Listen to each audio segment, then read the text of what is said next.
कार्तिक पूर्णिमा के दिन व्रत रखना बहुत शुभ माना जाता है।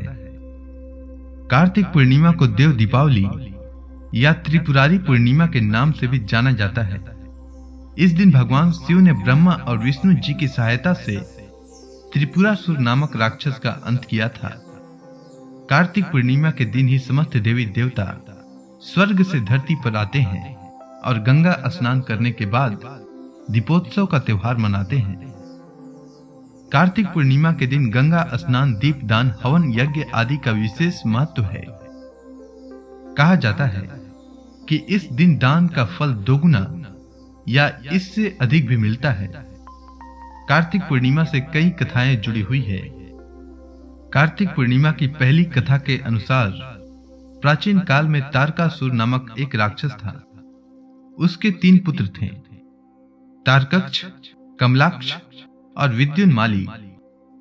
भगवान शिव के बड़े पुत्र कार्तिकेय ने तारकासुर का वध किया।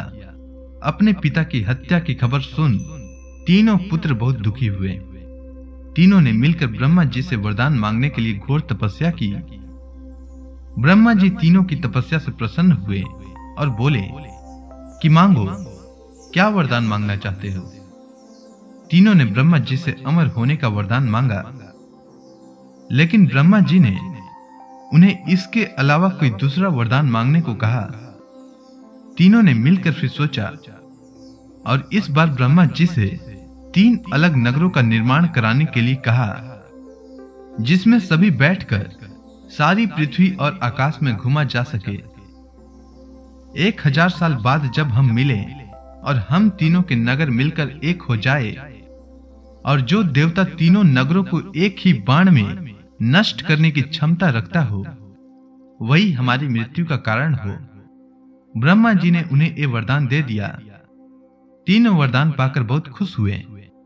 ब्रह्मा जी के कहने पर मैदानों ने उनके लिए 3 नगरों का निर्माण किया। तारकक्ष के लिए सोने का, कमला के लिए चांदी का और विद्युन्माली के लिए लोहे का नगर बनाया गया। तीनों ने मिलकर तीनों लोकों पर अपना अधिकार जमा लिया। इंद्र सहित सभी देवता तीनों राक्षसों से भयभीत हुए और भगवान शंकर की शरण में गए। इंद्र की बात सुन भगवान शिव ने इन दानवों का नाश करने के लिए एक दिव्य रथ का निर्माण किया। इस दिव्य रथ की हर एक चीज देवताओं से बनी। चंद्रमा और सूर्य से पहिए बने। इंद्र, वरुण, यम और कुबेर रथ के चाल घोड़े बने। हिमालय धनुष बने और शेषनाग प्रत्यंचा बने। भगवान शिव खुद बाण बने और बाण की नोक पर बने अग्निदेव।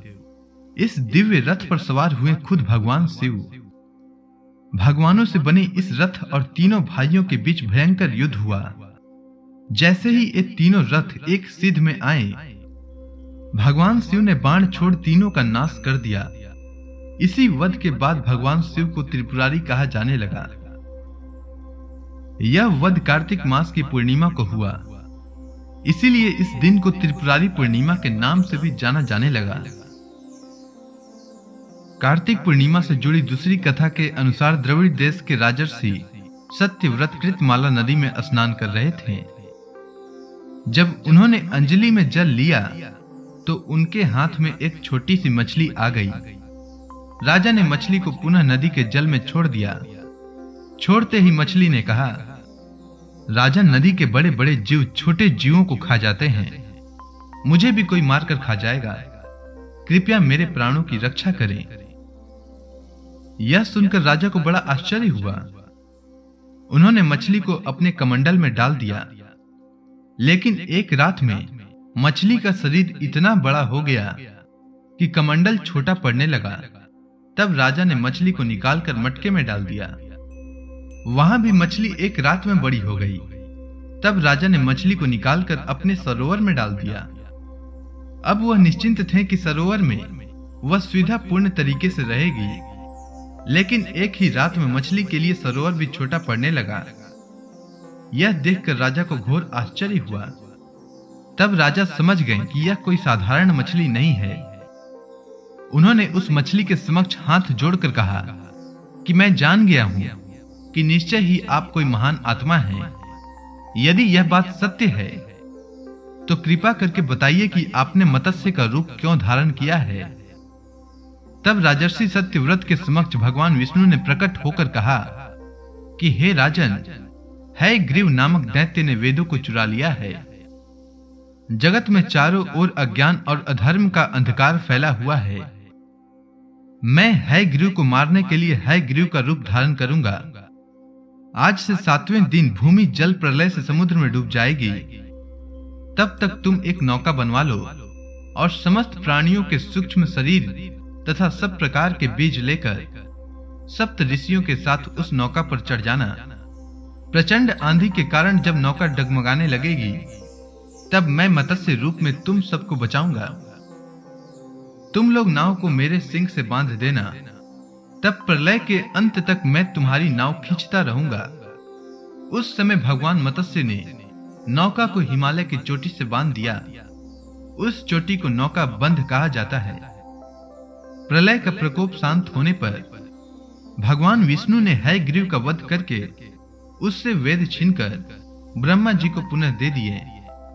भगवान ने प्रलय समाप्त होने पर राजा सत्यव्रत को वेद का ज्ञान वापस दिया। राजा सत्यव्रत ज्ञान विज्ञान से युक्त हो वैवस्वत मनु कहलाए। उक्त नौका में जो बच गए थे उन्हीं से संसार में जीवन चला। उम्मीद है आपको कार्तिक पूर्णिमा से जुड़ी कथा अच्छी लगी होगी। वीडियो के अंत तक बने रहने के लिए धन्यवाद। जय श्री कृष्ण।